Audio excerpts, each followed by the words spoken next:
Has anybody else started to reach their breaking point or a boiling point? So this is starting to look like a country that I am no longer proud to have served. I've been working my entire adult life, and I have paid half or more than half back to the government in some way, shape, or form in taxes for the past 30 years. And if you don't believe me, look up everything that you have that is taxed.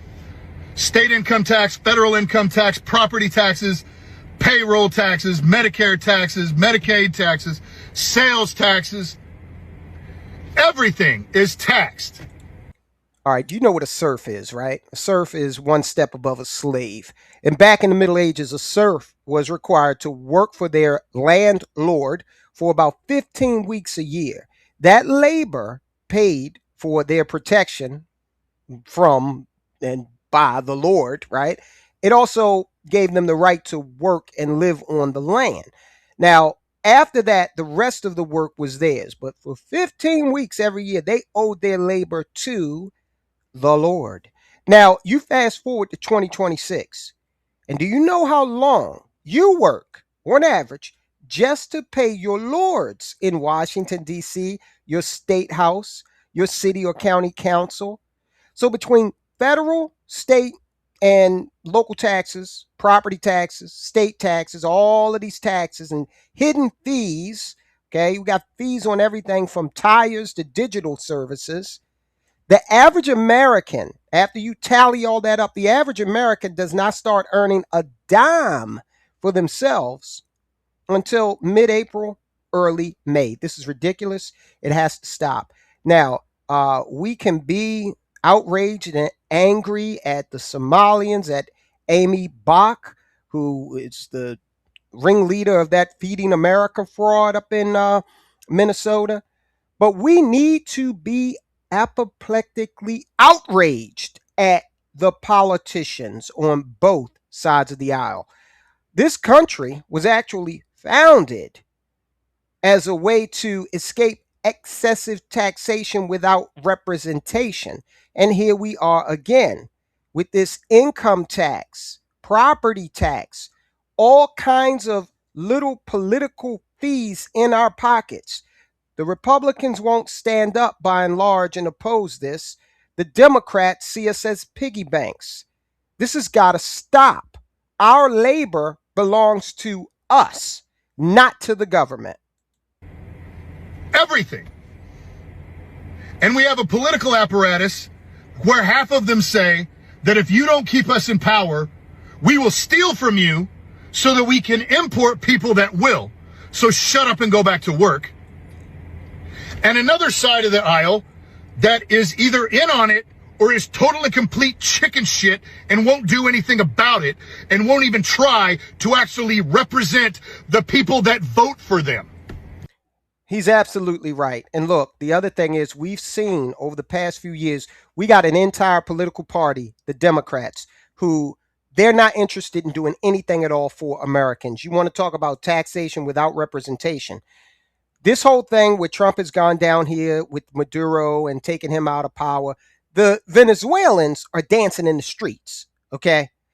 Countries like China and Cuba and North Korea, they're in opposition to what Trump has done. Freedom-loving people, they applaud it. But it's not just China, North Korea, Cuba, and Russia. It's also the Democrats, all right? The Democrats, I don't know what happened to them, but they're not representing we, the American people. You would think that with the economic situation in the country today, they would have the biggest incentive to just talk about affordability, but they're not doing it. And they're not doing it because they don't care about it. What they do want to do is continue to spend. They're even calling the fraud that's taking place in Ohio, Minnesota, and many other states. They're calling it racist if you try to understand what's going on and if you speak out in opposition to it. So you want to talk about taxation without representation, all right? That's one half of it. And then the Republicans, they're so flat-footed that they haven't really gone ahead and implemented via legislation any of any aspects of the Trump agenda. Okay, so they're just waiting him out. Is anybody else getting to a point where we feel like we cannot vote our way out of this? Where does that leave us? Because nothing is going to happen about the fraud. Nothing. All of the fraud that Elon Musk and Doge exposed, the Republican Congress put it on the back burner and refused to fucking vote on it. Turned around to the American voter that put them in power and extended one of these. Pretty much. Meanwhile, we got $38 trillion worth of debt and climbing. We owe more on the interest of our debt as a nation than we pay into our military budget. This thing is coming off of the wheels fast. All right, look, Americans, it's our fault. We've taken our eye off the ball. We've allowed media and marketing to blind us to insidious things that are really going on. Now we're starting to feel it because we have less disposable income and we are more exposed to that aspect of our income that needs to go to taxes and fees. And we see governors like Wes Moore here in Maryland. He's going into his second multi-billion-dollar deficit. Okay, he spent up all the surplus. He never met a program he didn't like. And he profligately spends our money as if it's his own. And there are governors out there like Tim Walz that are doing this, to say nothing of the Congress, right, who has Democrat and Republican been profligate spenders for many, many decades. This is not new, but we're coming up on the culmination of it. So, in effect, are we even citizens in a free market, or are we digital serfs on a federal manor? So we're struggling. Okay, keep your head above water. You got to buy food. You got to pay for your housing. You got to send the kids off to school with the uniform and the supplies and everything. And you got to pay the gas and electric bill. But the people in charge, okay, for so long, they have wanted you to look at illegal immigration, which is important. If you are illegal and you're over here, you don't need to be here, because we naturalize about 1 million people every single year legally. So if you stand in line, you got a damn good chance of being a legal citizen of this country. So we've paid a lot of attention to that. Now we're seeing people like Amy Bach feeding our future, or whatever fraud she was participating in and was convicted of up in Minnesota. We got the, Somalian connection going on up there too. And it is fine to focus and say, look, that makes me mad, but understand that is just a symptom of a much larger problem. So they want you angry at the surface level issues so that you don't notice that the media and politicians are selling us down the river. All right. Tell me how this is freedom when you pay rent to the government on the house that you already own. We live in a government tax farm. You got income tax, you got property tax, you got sales tax, you got capital gains tax, you got, what else we got? Inheritance tax. Every angle you turn, they've got their hand in your pocket. Different names, but it's the same fucking scam. You get fined for earning a living. You get punished for buying something. He raises a good point. Income taxation is being fined for making a living. In this country, didn't always have an income tax. That is new, relatively speaking, in our 250-year history. Okay, 1913 is when that was codified, and it was supposed to be temporary. Squeezed for investing into your family's future, and your kids get robbed the moment that you're gone. I mean, think about it. Why should you have to keep paying just to live in a house that you already own? I mean, why should you have to hand over money just for the privilege of buying something that you already worked for? All right, he's talking about that property tax, right?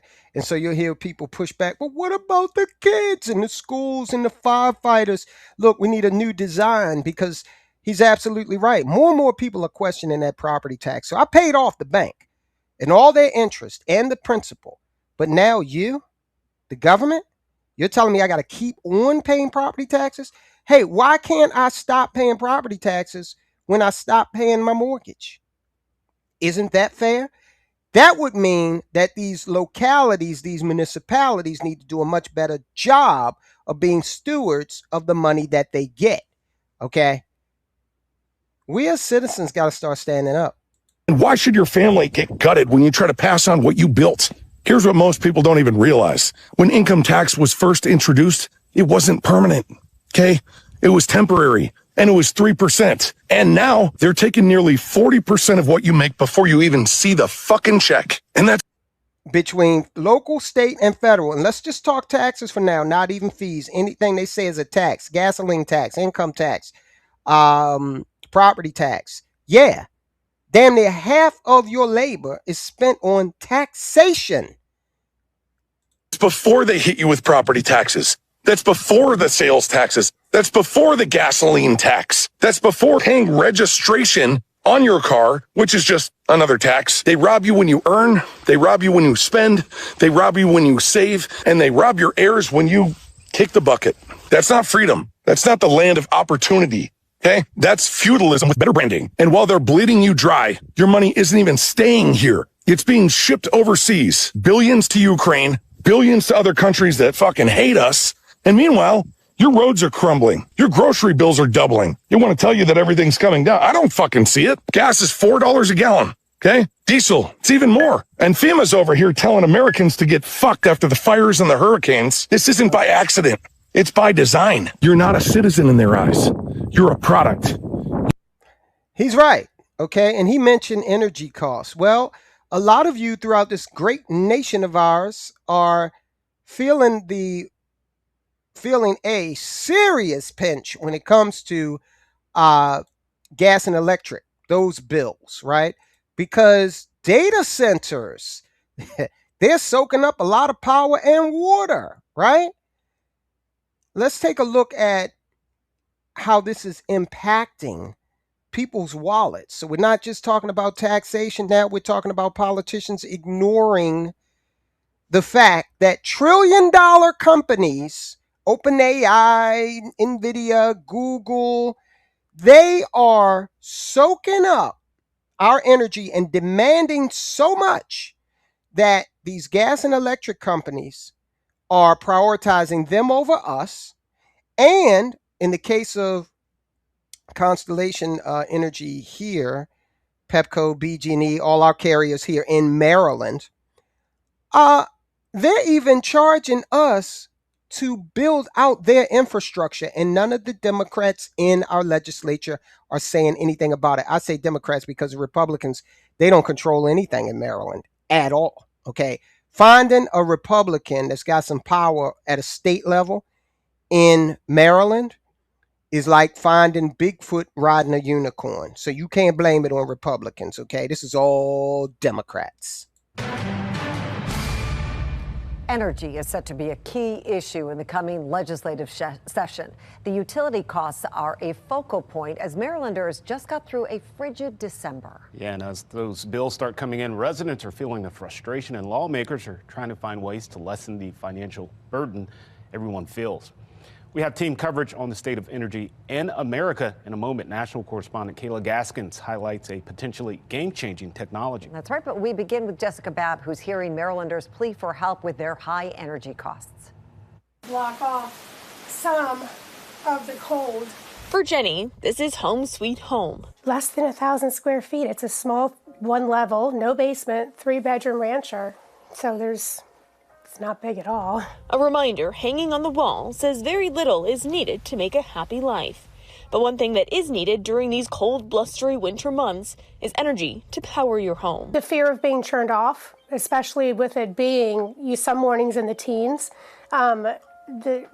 being fearful, can I afford groceries this month? Or do I pay this BG bill and go to food pantries, to be quite honest? Like many residents over the last year, Jenny has been watching her BGE bill go up. It's almost $450, and nothing in my life has actually changed. I still work full time. I'm out of the house all day working.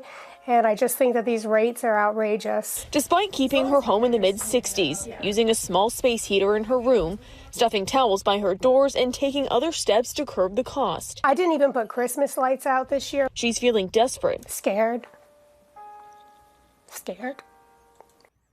How can these bastards that sit in these positions of power in corporate offices or in some elected position not feel empathy toward the citizens? This is why drastic changes need to be made. I'm so sick of these cults of personality that coalesce around certain politicians and, oh, because he looks a certain way, or because she talks a certain way, or because she kissed my ugly ass baby and sang a couple of bars of a Negro spiritual. I am in love with this politician so much that I'm going to vote for them no matter what. No matter that my gas and electric bill is unaffordable and I'm sitting here in the dark. No matter that I cannot pay my taxes or buy food or afford health insurance. This has got to stop.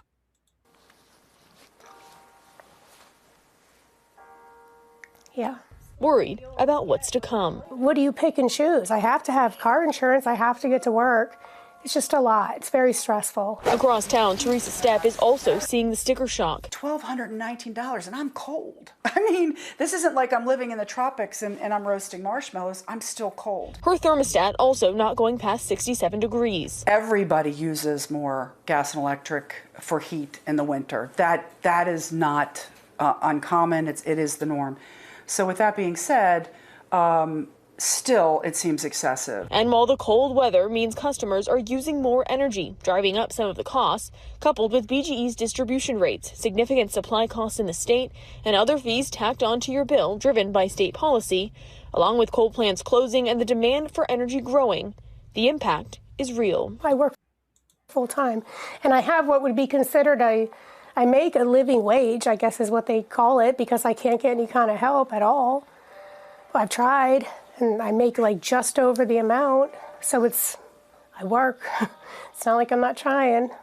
Well, maybe you need to open a daycare center or a food pantry or something else that has been very successful in being able to generate millions of dollars. Call Ilhan Omar and ask her how she went from a negative $7,000 net worth to over $30 million in the course of 2 years. All right.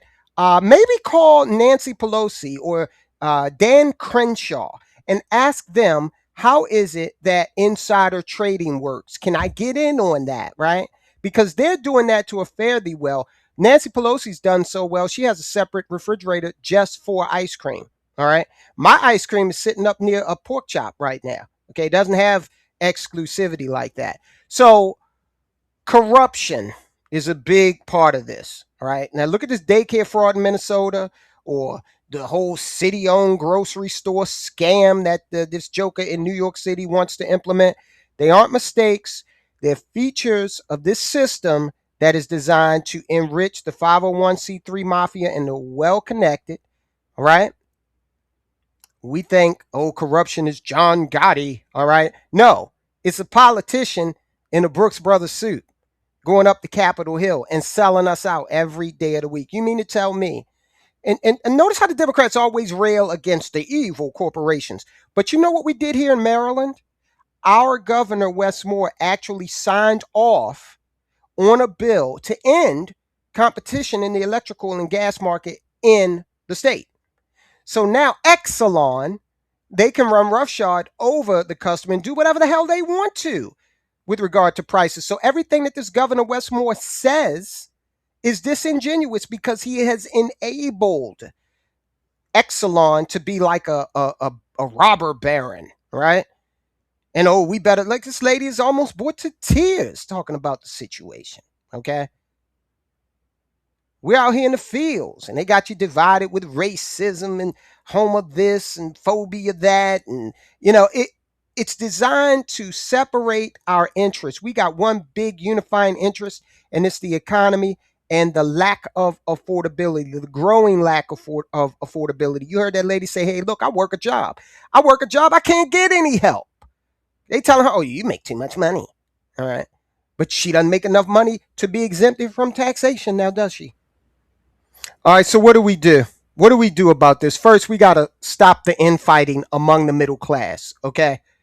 I'm not into all this, oh, well, racism this and racism that. Look, you see these two ladies that were on that report, right? If white privilege exists, why the hell don't they use it to decrease their gas and electric bills, right? So realize that the person next to you in the grocery store line, some person that may look different than you, or some person may decide to sleep with one gender or the other, all right, down the street from you, y'all are in the same socioeconomic group. And try as the powers that be might and the media might to divide you, understand that the economy unifies us. Because it doesn't matter if you're gay, straight, white, black, old, young. Guess what? A company like Exelon to turn your lights off and they don't give a damn who you're sleeping with. All right. The IRS kick your door in. They don't care what color you are. All right. The grocery store is going to tell you, hey, you got to put that steak back, buddy. You can't afford it. And they don't give a damn what nationality or ethnicity or religious group you claim. Next, listen, you're going to have to become a lot more active in politics. I know a lot of people don't want to, but this is what the politicians rely on. They rely on you staying at home, not getting involved, not breathing down their necks, demanding transparency, accounting of government spending. Listen, I know politicians, all right? I've been in D.C., I've been in Annapolis. I know politicians. These are not philosopher kings you're dealing with. These are people, in many cases, who could not find a job if their life depended on it outside a popularity contest. All right, so don't let them intimidate you. Go down there to your city council, your county council, call your senator, your congressman or woman, and demand transparency. Hey, look, man, look, we're talking about it on the phone, but I want a letter. Become a pest. All right. Be respectful to them as one adult should be to, as human beings should be to one another, but be a pest.